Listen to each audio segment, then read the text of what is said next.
Sound check. Test 1, 2, 3, 4, 5, 6, 7, 8, 9, 10.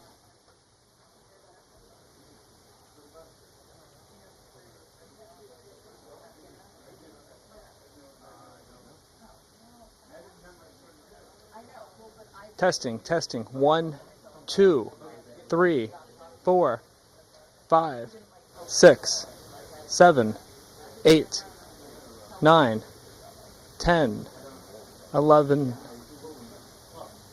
Keep on talking.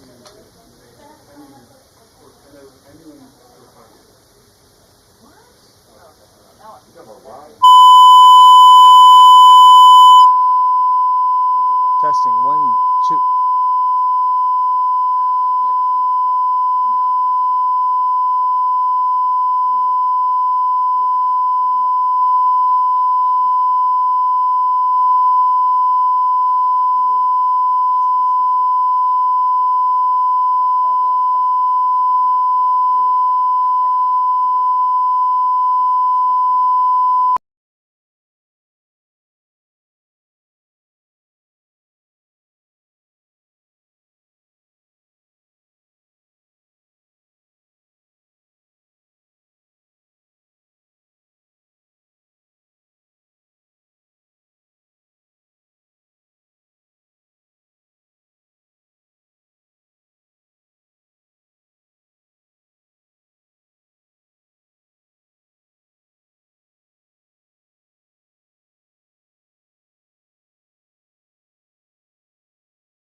first time in press conference history, we're going to start exactly at 1.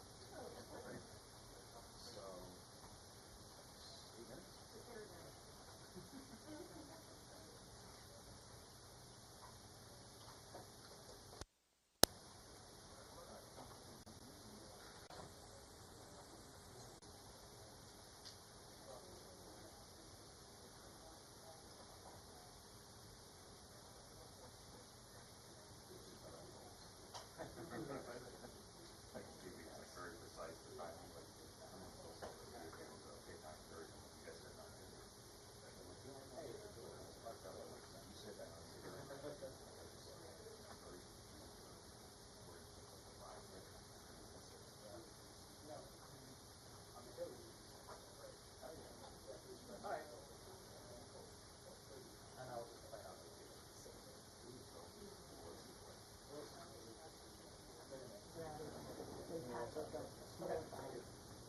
Get out there.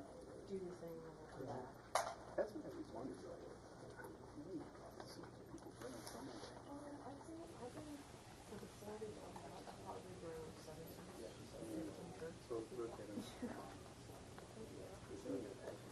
No, this is the highlight. I mean,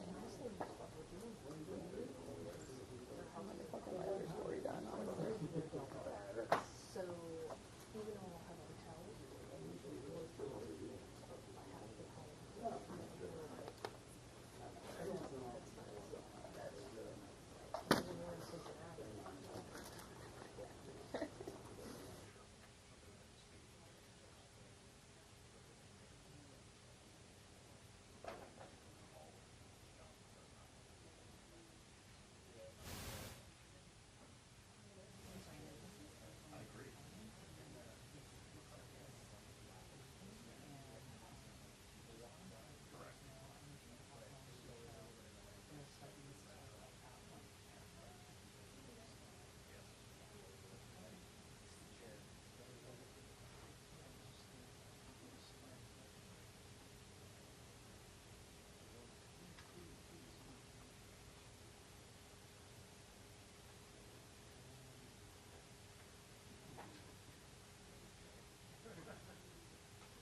Guys, for Q&A, we're going to try to get everybody a question. The time will be follow up after in order like we did last time.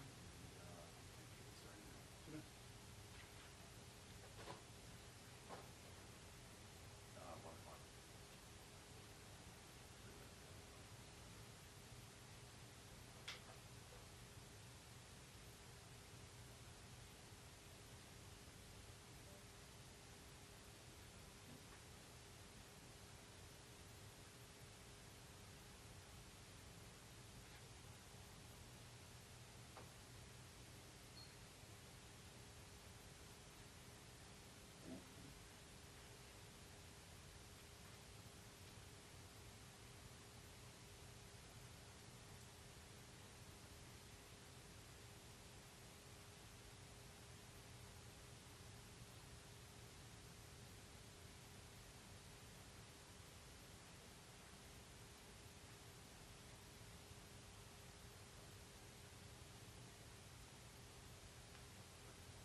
Good afternoon, everyone. So in today's hyperdynamic threat environment, the mission of the Secret Service is clear. We cannot afford to fail. After reviewing the planning, event details, and coordination with partner agencies regarding the attempted assassination of former President Donald Trump on July 13th, our mission assurance review is nearing its completion. As I've said, this was a failure on the part of the United States Secret Service. It's important that we hold ourselves accountable for the failures of July 13th, and that we use the lessons learned to make sure that we do not have another failure like this again. The findings of the Mission Assurance Review have prompted the Secret Service to move into the accountability phase of this process. The Office of Professional Responsibility and the Office of Integrity are reviewing the findings. And as a result of these failures, what has become clear to me is we need a shift in paradigm and how we conduct our protective operations. As was demonstrated on Sunday in West Palm Beach, the threat level is evolving and requires this paradigm shift. But here are some of the findings from this Mission Assurance Review. With respect to command and control of the site in Butler, Pennsylvania, the Secret Service has the main responsibility of building the site plan. We cannot abdicate or defer our responsibilities to others. Advance team personnel have an obligation to ensure that each site meets the protective requirements and principles of Secret Service methodologies. The Secret Service did not give clear guidance or direction to our local law enforcement partners. There were communication deficiencies between law enforcement personnel at the site. For example, the Secret Service did not co-locate its security room with local law enforcement. There was an over-reliance on mobile devices, resulting in information being siloed. For example, at approximately 18:10 local time, Secret Service informed personnel that local police were addressing an issue at the 3 o'clock of the outer perimeter. At approximately 18:10 local time, via phone call, the Secret Service security room calls the counter-sniper response agent reporting an individual on the roof of the AGR building. That vital piece of information was not relayed over the Secret Service radio network. At approximately 18:10 and 54 seconds, verified through body camera footage of local law enforcement, officers confront the assailant on the roof of the AGR building. At 18:11:05, via phone call, a site agent calls the assistant site agent to find out what exactly is going on at the 3 o'clock, and during that call, shots ring out. At 18:11:32, verified through body camera footage, the first series of shots are fired by the assailant. At 18:11:36, again verified through body camera footage, a second series of shots are fired by the assailant. At 18:11:47, through body camera footage, Secret Service counter-snipers neutralized the threat. With respect to diligence, line-of-sight issues were acknowledged, but not properly mitigated. Issues were encountered the day of the visit with respect to line-of-sight concerns, but they were not escalated to supervisors. While some members of the advance team were very diligent, there was complacency on the part of others that led to a breach of security protocols. With respect to accountability, the Mission Assurance Review has identified deficiencies in the advanced planning and its implementation by Secret Service personnel. These employees will be held accountable, and this agency has among the most robust table of penalties in the entirety of the federal government. And these penalties will be administered according to our disciplinary process. But due to federal regulations, I cannot get into personnel matters as they are proceeding. With respect to a paradigm shift, we're at a pivotal moment in the history of the Secret Service and at a pivotal moment in the history of our country. And I've directed that the Secret Service embark on a significant paradigm shift that will redefine how we conduct protective operations. What occurred on Sunday demonstrates that the threat environment in which the Secret Service operates is tremendous and under constant threat. And we've been in this heightened and increasingly dynamic threat environment since July 13th. This reality has necessitated that we significantly increase our protective footprint, and we've already begun to do so following the events of July 13th. This increased operational tempo requires additional resources to not only account for costs being incurred today, but ensure that we have the tools, the technology, and personnel needed to meet these new requirements and execute our mission going forward. The paradigm shift will be a driving force to move the Secret Service from a state of reaction to a state of readiness. And the vision is for the Secret Service to be more agile, with the ability to escalate protection to the highest levels for numerous protectees for undetermined periods of time. But in order to do this, we need additional personnel, technical assets, and equipment for the sustainment of immediate and future needs. Our personnel have been in a state of hypervigilance following July 13th. We are certainly working our people hard, and I've used this term publicly, redlining. This cannot be about working our people harder. So with respect to changes, the workforce, the American public, they can expect changes in our processes for advances.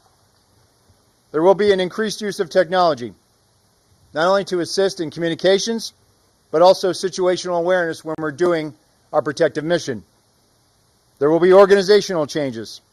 For example, I've already directed the creation of an applied research and development section to field new technologies, leverage the research of other government agencies, and calibrate our technical security assets to stay ahead of threat vectors and technical collection impacting Secret Service equities.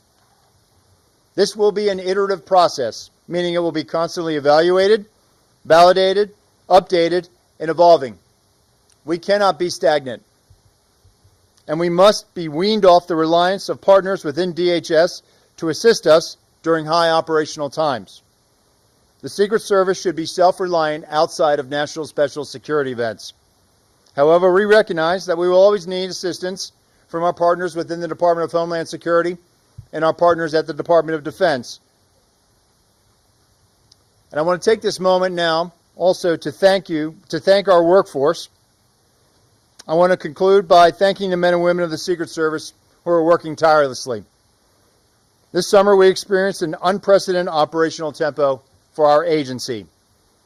Within a 45-day period, the Secret Service successfully implemented our operational security planning at 3 national special security events: the NATO Summit, the Republican National Convention, and the Democratic National Convention.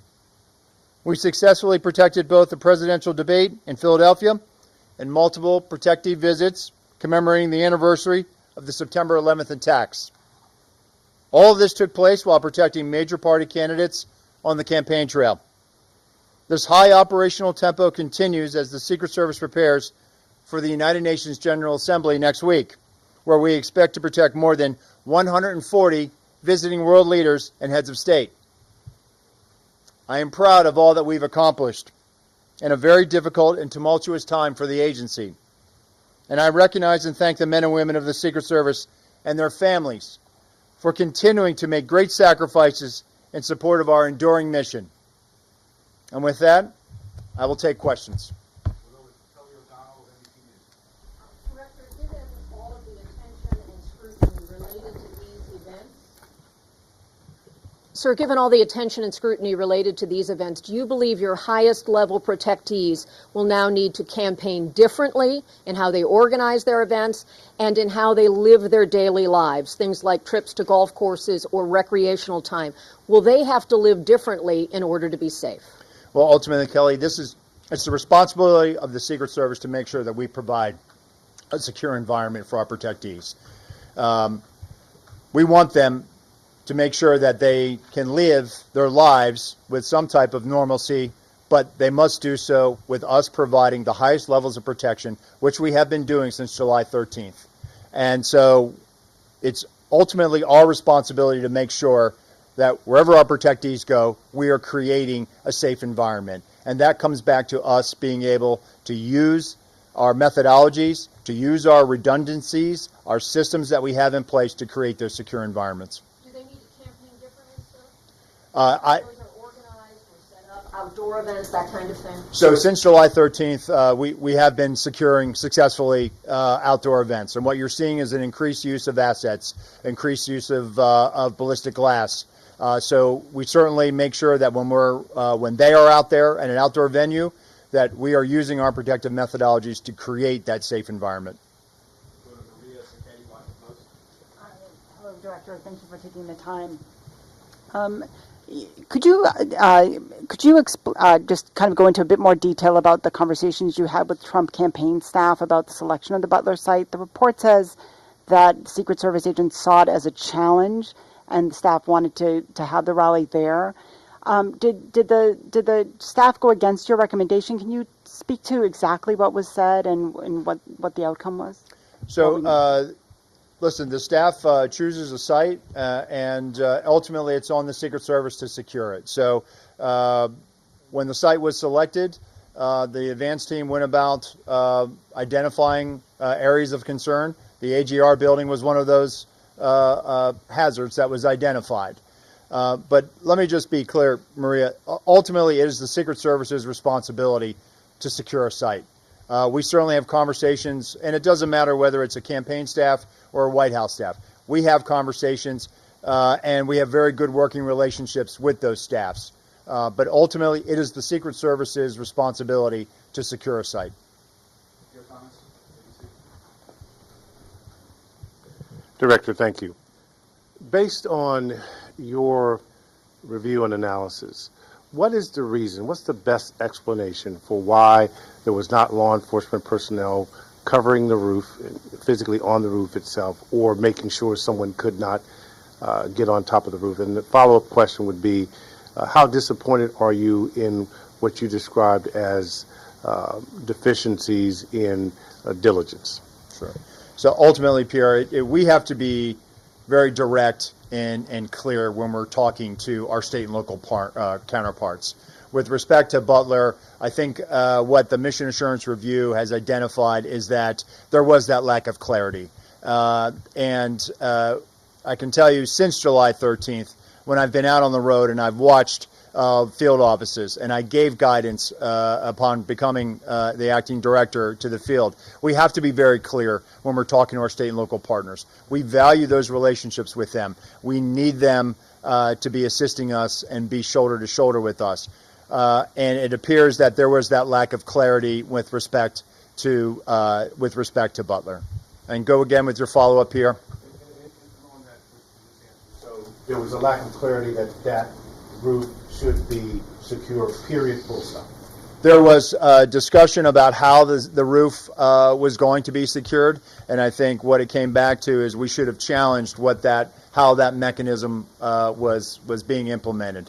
Meaning, we should have been more direct. We cannot be overly deferential to state and local law enforcement. Ultimately it's our responsibility, and so we just have to be very clear when we're asking them for support. They want to help us, and what we found is that in this, they in the mission assurance interviews, it became apparent that in comparison to prior visits to that area, there was one prior visit in 2020, that there was a lack of assertion with respect to what exactly state and locals would have to require or would be required to support that advance. Clarity on the second question. Simply, how disappointed are you when you see that, as the report states, that some personnel did not follow Secret Service protocols? Well, I'm not going to get into employee disciplinary matters, but what I can tell you is the men and women of the Secret Service are dedicated professionals. And so while July 13th is a failure, we're not proud of it, but we certainly have been rising to this moment. The men and women in the field are rising to this moment. They are working tirelessly to make sure that the people we protect are safe. And so I will never be disappointed in our folks. I am proud of this agency. I am proud of our people. Hi, thanks so much for doing this. On the question of the AGR buildings, is there a process that's standard for the day of the event that somebody from the Secret Service looks around and makes sure all of the assets are where they are? And since the roof of the AGR building was such a glaring omission, why didn't anybody raise that issue at the time? Or secondly, in the security room, look and say, I don't see any local police in here. How are we going to hear them? Right, and I think that was a failure to challenge our assumptions. The assumption that local police were going to have more of a presence in that AGR building.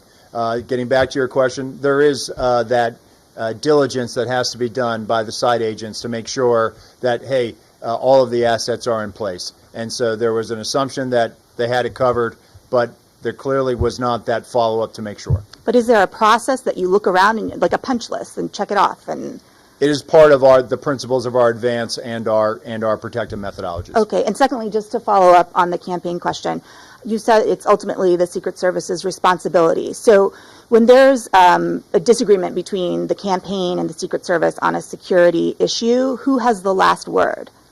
So it's not about disagreement, it's about a negotiation. They certainly don't want any harm to come to their principal, and so they respect us. And so usually what it boils down to is escalating it up to a supervisor and a senior staff level. What I can tell you is that if there were discrepancies, and there were, regarding how the site was supposed to have been secured, how supervisors were briefed, and supervisors reported in their mission assurance interviews that they envisioned harder assets to be able to secure that line of sight, to be able to mitigate anything that might have been looking in or would have created an openness on the site at the Butler Farm Show.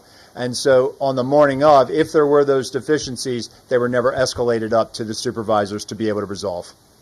David Spahn, Fox News. Thank you, sir. I have two questions. They're related. The first is looking forward. The House just voted within the last couple of hours unanimously from those that were present in the chamber to give presidential candidates the exact same Secret Service protection as sitting presidents. My first question is, can you handle that? We've been doing that since July 13th, David. So what is the purpose of the bill?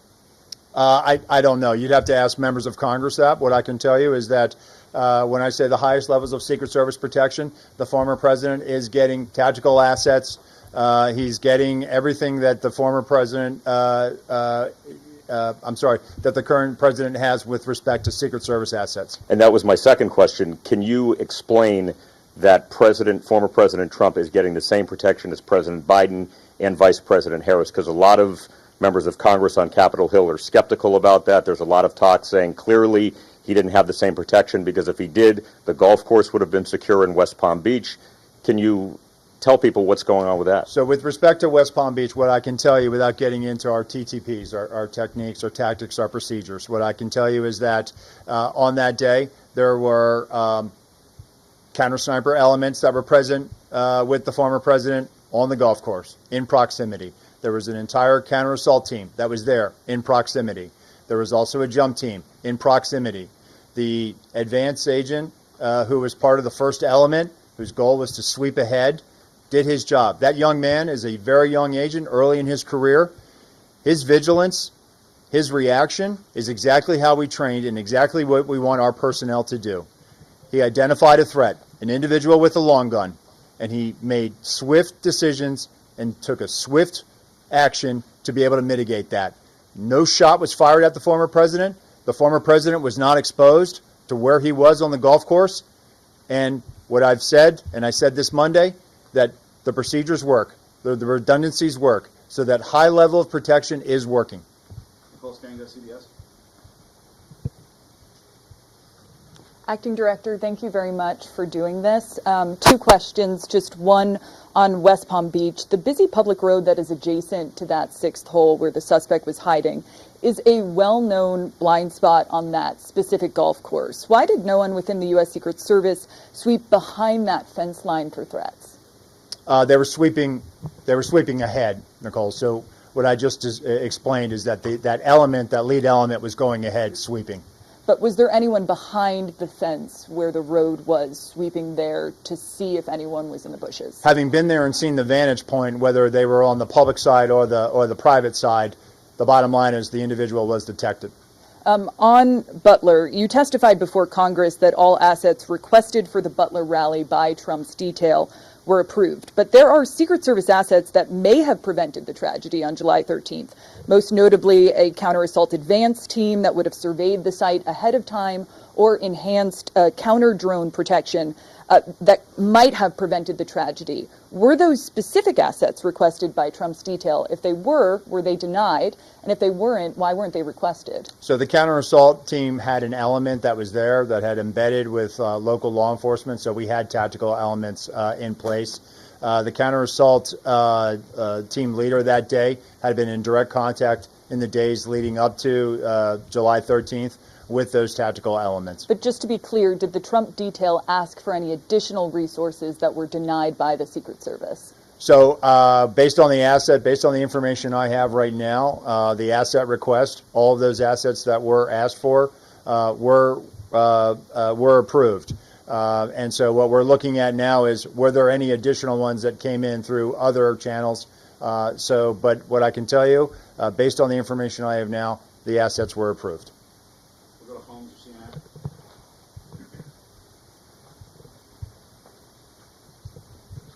Two questions. When we're talking about Florida and the idea that this was the Secret Service working as it should, does this mean that no security will change for Trump when he goes golfing again? Well, I think what we try to do, Holmes, after every incident, we look at it. What could we have done better? We look at everything. And it doesn't matter whether there's a critical incident that occurs. So we are looking and we're reevaluating to look at, do we need? I've had conversations with Sheriff Bradshaw in Palm Beach County. And so I will leave it to the local field office to carry on those conversations about making changes. That's where I'll leave that. And then on Butler, if we can drill down on the specific timeline a little bit, at 6:08, we know that a local radio call went out that a man was on the roof. Now, my understanding is that the state police were in a separate area with locals, and their job was to communicate any local chatter to the Secret Service. Why was that 6:08 radio call not communicated to Secret Service, or was it by the state police? So the information I have is that we had a member of the Pennsylvania State Police in our security room, and that's what spurs that phone call to the counter sniper response agent at 1810. And so the state police never communicated a local radio call at 6:08 to the Secret Service? What I'm saying is that the personnel that was in the security room passed that information, and that triggers the 1810 phone call. Okay. We'll go to Rebecca Beach at the Hill.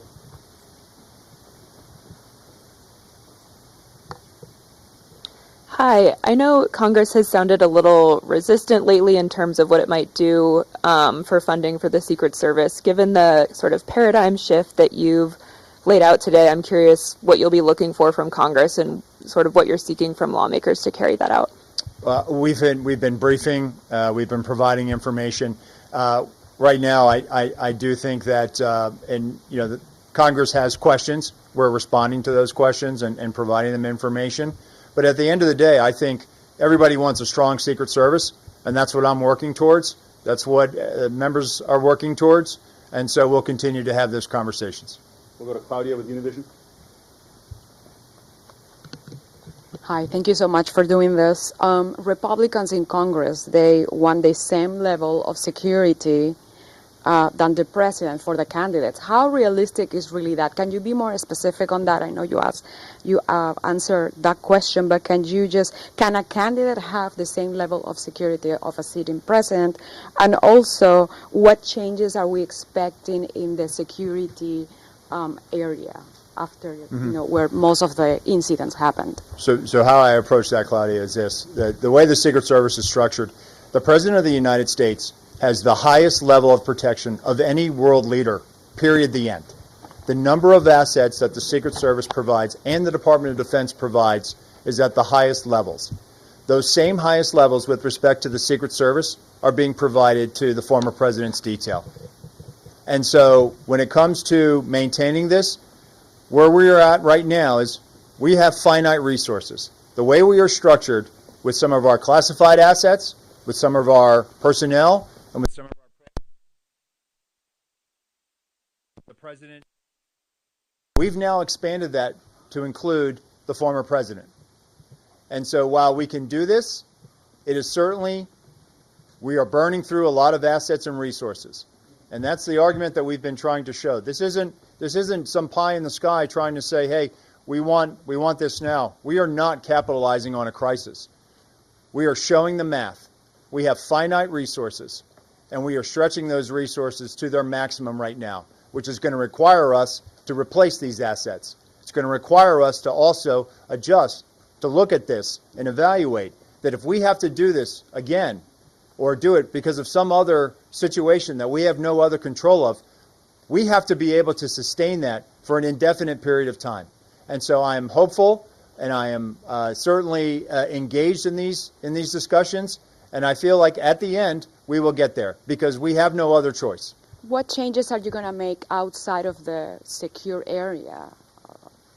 That zone where everything happens? The outer perimeter. So Yeah. I think that's where we have to be very direct and clear with our state and local partners as to what we're asking of them.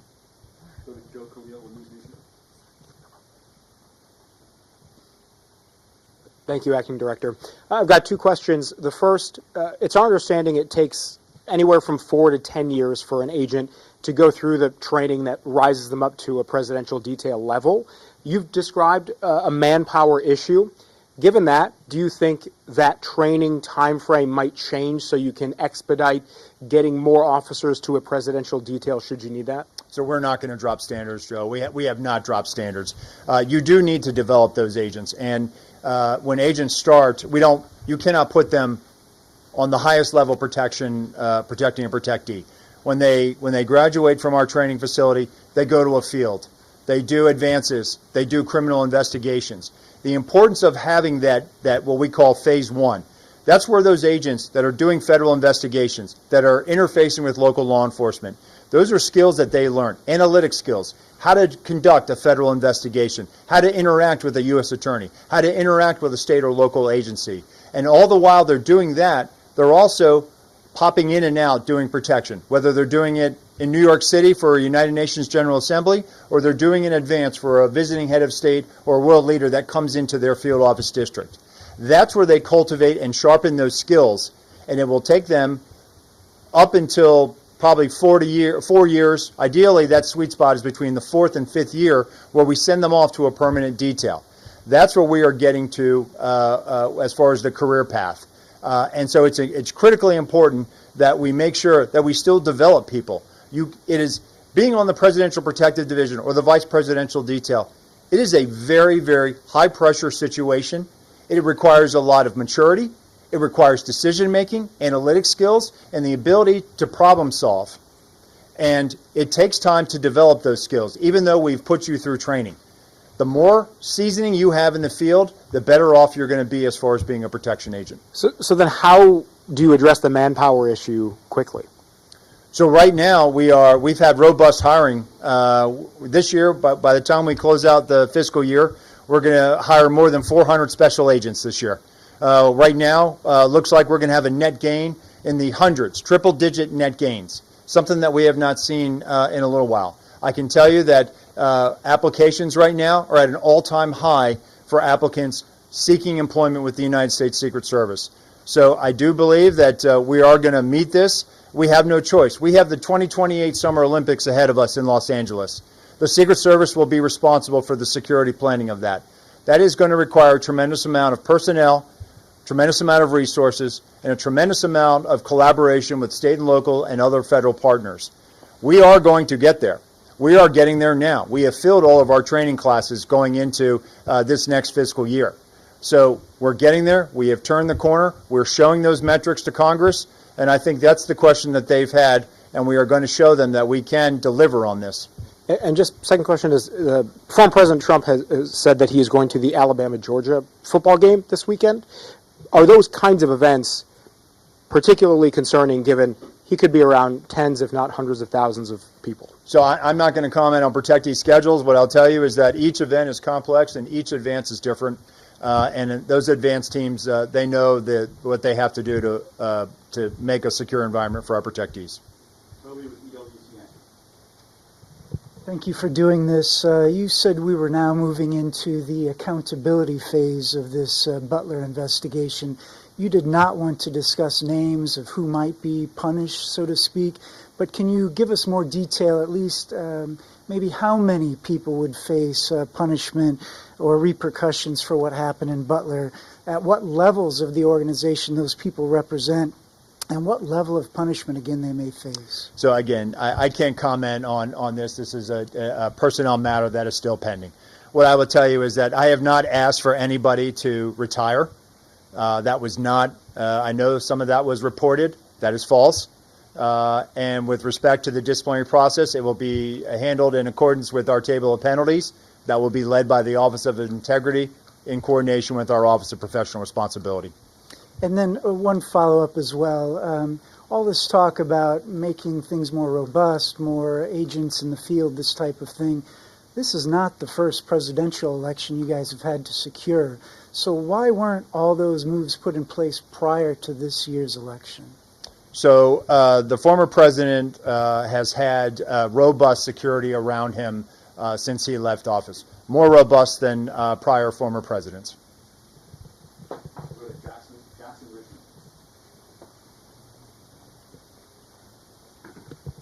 Thank you, Acting Director Rowe. Jackson Richmond, Epoch Times.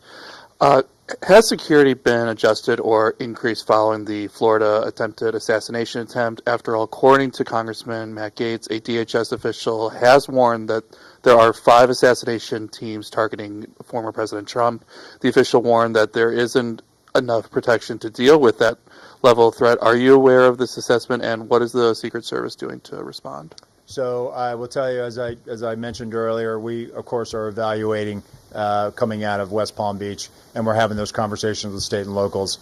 I'm not going to talk about unnamed sourcing or the report you mentioned. I'm not familiar with that. And local law enforcement doesn't have the same training that Secret Service agents do. Will the Secret Service be training local law enforcement ahead of events as to prevent another Butler? So right now we're actually having some very good discussions with the Federal Law Enforcement Training Center about developing a curriculum to assist our state and local partners. And you know what I'll say is some of the things that we've been talking about. Our state and local partners, and I know people have said they're not trained like the Secret Service. Men and women of law enforcement protect their communities every day. They understand how to handle a crisis situation. They understand how to respond to a violent felony in progress. They know what their jobs are. We certainly, when we ask them and enlist their assistance, we're relying on them. So I think it's important that we always try to give back to them, whether it's through training or forensic support or investigative support. And so one of the things that we're contemplating now is partnering with the Federal Law Enforcement Training Center to develop not only a law enforcement guide, but also develop a training curriculum through FLETC with a cadre of Secret Service personnel to be able to train them in the principles of advance. And that will only help them when dignitaries come to their district, or perhaps if they're protecting a mayor or a locally elected official. So we're all about giving back to them. Next month, we're going to unveil a guide on how to come up with a multidisciplinary threat assessment team that's going to be led by our National Threat Assessment Center. So we are very, very in tune with what our state and local partners, how they support us, and we are constantly evaluating what we can do to not only bolster those relationships, but give back to them. Thank you. Sadie Gurman, Wall Street Journal. Wow, you guys have covered a lot of ground with the questions.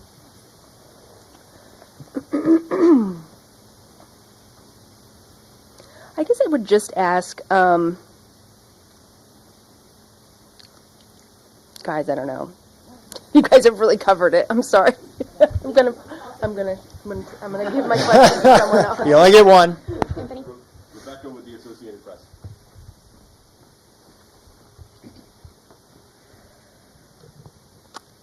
I'm going to go back to the line of sight issues and the roof issues. Can you just lay out very clearly who was responsible for security on those roofs?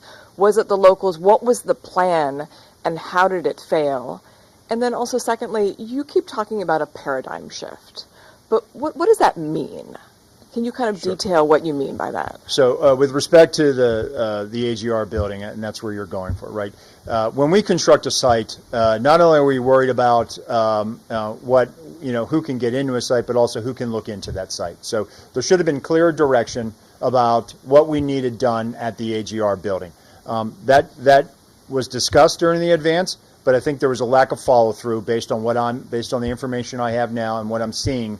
There should have been better follow through in some aspects of that, about access control to that property, about access control to the collateral property of the AGR building. And so it was about not giving the state and locals clearer direction on what we needed done.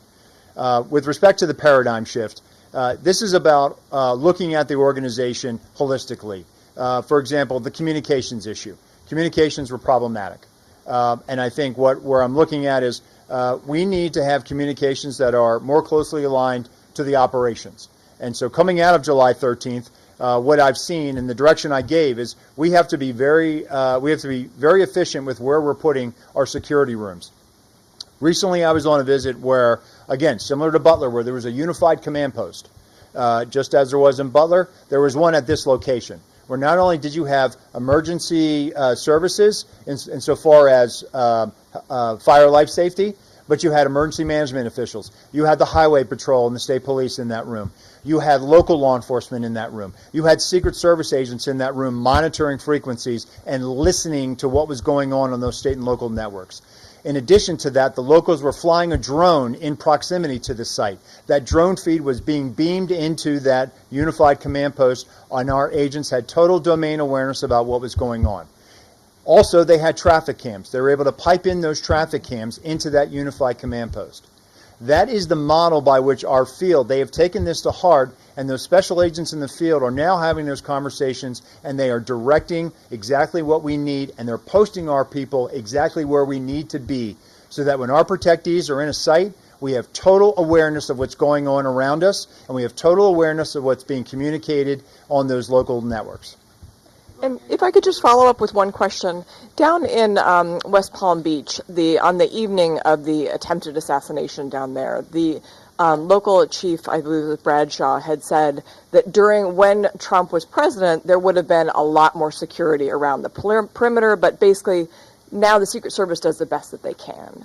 But you've said that he has got the highest levels of security now. I mean, can you compare and contrast, is it the same now as he would have been getting while he was sitting president? So what I'll say is the former president has the highest levels of Secret Service protection, and I think the sheriff actually went back and clarified his statement, so I would point you to that. I believe he did that on Monday. Thank you, Director. Wanted to ask about Sunday's incident as well. Is it your view, I know you've talked about the procedures working as intended, is it your view that there wasn't any type of security lapse that allowed that armed individual to get within a few hundred yards of the former president? Well, I can tell you is we're looking at it from an after-action report, reviewing that. But what I think it goes to show is that that's why we have tripwires. That's why we have systems out there. That's why we have redundancies built into our protective model. And that's what was demonstrated on Sunday. And in terms of the report, I mean, what specifically will be different on the ground now? For instance, are you mandating that command posts have both Secret Service and local law enforcement in them? Will law enforcement have to communicate on the same frequencies? Are there any sort of practical changes that you've made that are in effect, based on the report? Yeah, so security room location, right, being where local law enforcement is, right? The broad use of technical security assets, ballistic glass, leveraging partnerships with the Department of Defense to be able to move materials, move personnel across the country in support of a nominee. So those are things that we've been doing post July 14th, and those are things that are going to probably be in existence in perpetuity moving forward.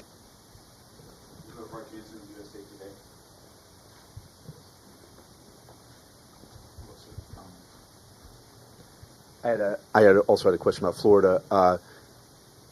Can you say whether there's any indication that this suspect might have surveilled golf courses any time before Sunday, or what led him to choose that day to be there for maybe 12 hours? So it's an active investigation, so I would refer you to the FBI for that. And can you say anything more about golf courses are sprawling open places. Anything that would be publicly visible that you could say, here is how we are beefing up protection when a protectee is on a golf course? So again, what I've said, and I'll continue to do this, and I have to be very mindful of our techniques, our tactics, and our procedures. It is probably not good to continuously not only talk about Secret Service procedures, because we're telegraphing to adversaries. We're telegraphing to people who probably would intend to do harm to our protectees. But what I will tell you is that our model, our protective model, consists of multiple layers and redundancies. The outer, the middle, the inner, those are the layers. And then we have redundancies built into that. And so with respect to golf courses or any open venue, we apply those methodologies. Ellen Kilmer with Bloomberg will be next. Thanks, Acting Director. With regard to your conversations on Capitol Hill, can you talk about, for resources, do you need to have a specific dollar amount included in an upcoming CR to make things work, or would the anomaly language that the administration had previously requested, is that something you can live with? I'm not going to get into specifics because we're having those conversations, and out of respect for the confidentiality of those discussions, I'm not going to disclose a number. What I'll tell you is that we've made several presentations. We're working at the staff level, and we're having those conversations, and they are ongoing. And related to that, you mentioned earlier you want the Secret Service to wean itself from relying on other components of DHS in its protective mission. Is that contingent on getting those additional resources, either right now or at some point in the appropriations process? Well, I don't want to rule out that we'll never have to enlist the assistance of others through requests for assistance, and we do those memorandums, and we did that back for several presidential campaign cycles. But I think the importance here is we have to be able to at a moment's notice surge people to where they need to go, and if we're going to be having to mitigate, and that's what we do. We're in the risk mitigation business. We are not in the risk elimination business. And so we have to be able to have the personnel, the assets, and be able to spread those out for an indefinite period of time in the event that another situation, a geopolitical conflict, or some other tension requires us to do so. Ashley with the Examiner. Thank you. You've addressed the golf course incident in great detail, but I just want to ask, are you fully satisfied with the way the Secret Service managed the Florida incident on the golf course, or would you change anything? Can you answer the question that way? I'd say based on the information I have right now, I say that situation was managed according to our training. As soon as our agent discovered the individual, took swift action and took steps to neutralize that threat. Immediately upon doing so, he communicated over the radio. There was a communication of shots fired, which immediately, not only did our personnel assigned to the close protection of the president, of the former president, hear the shots, they immediately went into action. The counter-assault team went into action. The counter-snipers went into action. Supervisors and shift personnel immediately evacuated the president, took the most expedient route to where he needed to shelter in place. He had ballistic protection around him. They sheltered in place until they could determine, was this just the first wave of an attack? Immediately, local law enforcement assets responded to the scene. Local tactical assets that were partnered with our counter-assault team were also present, immediately responded. And so that barrier, those layers of protection, those redundancies, the redundancy was the agent that first discovered, followed by another set of agents that also set up that middle perimeter around the shift that was evacuating. And so in the case of West Palm Beach, based on the information I have now, and again, we will review it, it appears that those agents, those supervisors, made swift decisions and made correct decisions. Liz Landers with Scripps.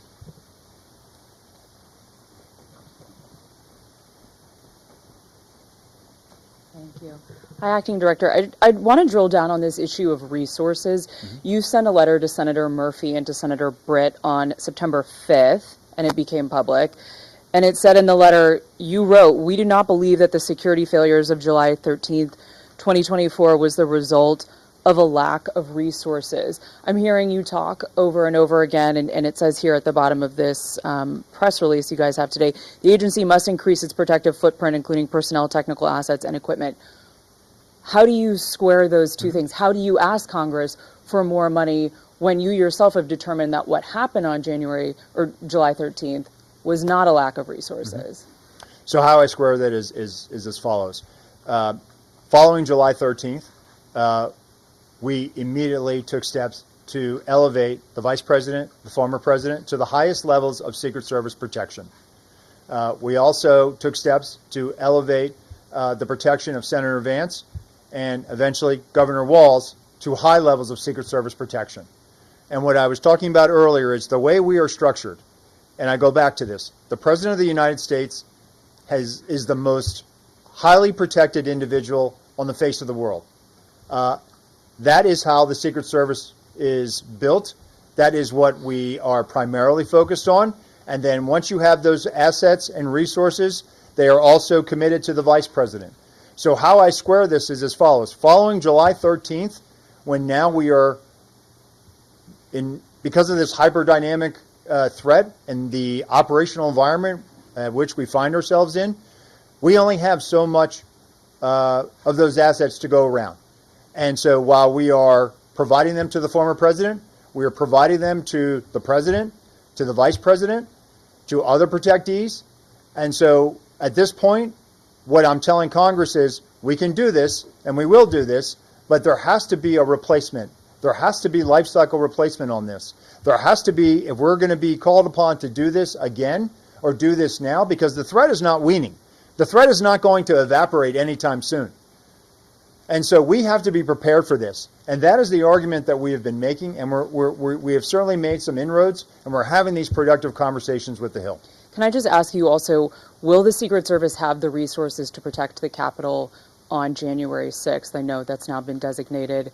The agency will be leading the protective services detail for that day. You're describing protecting all these different people right now. How will January 6th play out? So the January 6th proceedings were designated a national special security event. We are the lead security planner for that. But again, we have great partnerships with all the law enforcement agencies in Washington, D.C., and most notably the U.S. Capitol Police, which are our partners when we do the State of the Union or when we do any event at the Capitol that rises to a national special security event, like the State of the Union or state funeral. So you feel confident you will have the personnel, technical assets, and equipment you need for that day? We will have what we need. Director, last question is going to go to the floor. Blue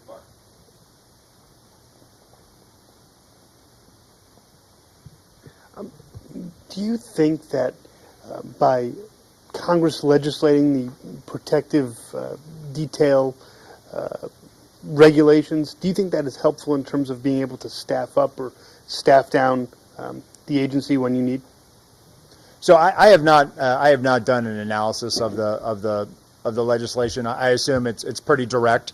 But look, as I stated, I'm sure Congress wants to make sure that the Secret Service is strong. I don't know the intentions behind this piece of legislation, but what I'll just point back to, coming out of Butler, coming out of July 13th, we've been providing the highest levels of Secret Service protection to the former president. Thank you. All right, thank you, everyone.